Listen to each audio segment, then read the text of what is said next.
Hello and welcome to Life Coaching by Mike Zinn. Today's YouTube segment is entitled Second Line Thinking. Most people can see a trend when it appears right in front of their eyes. History is dotted with people who jumped all in on a trend like a nail salon or a yogurt shop, or most recently face masks. It's not all of us who can kind of see beyond the bend and into what I would call second line thinking. What's happening is that second line thinking is the type of thinking that breaks through the status quo to gain an advantage in a fiercely competitive world. Author Michael Simmons, in a past issue of Inc. magazine, wrote about second line thinking and the habits of self-made billionaire Warren Buffett. Simmons detailed some of the habits Buffett uses to gain an advantage and insight, and that would be reading and thinking, two very basic ideas.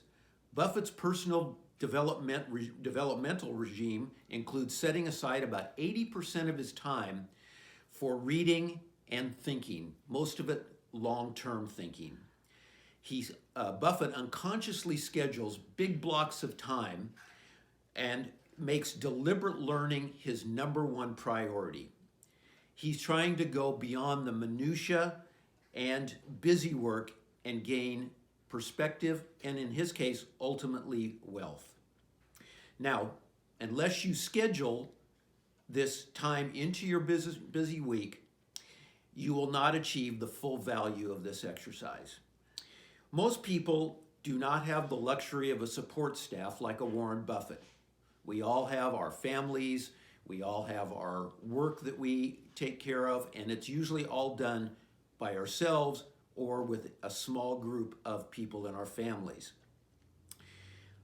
But we all have 5 hours in a week. That 5 extra hours that we can use to develop ourselves through reading, learning, and long-term thinking. You need to kind of look at what are the time bandits in your life and see where you can gather 5 hours for this type of exercise. So as we think about it, we have to make sure that reading and learning are a conscious part of our lives. Some of these skills are not easily to attain. Some of them are taught by other people. Some of them are brought to us by mentors. Peter Drucker, famed management consultant, author, and teacher, says that the art of deliberate learning will be an important part of everybody's life going forward. We now accept the fact that lifelong learning, keeping abreast of change, will be one of the most important things that we do in our lives and in our careers. For all of us seeking to be a better person, parent, professional, deliberate learning should be the forefront of our daily regime. Thank you for checking in with us today, and we look forward to seeing you in a future segment.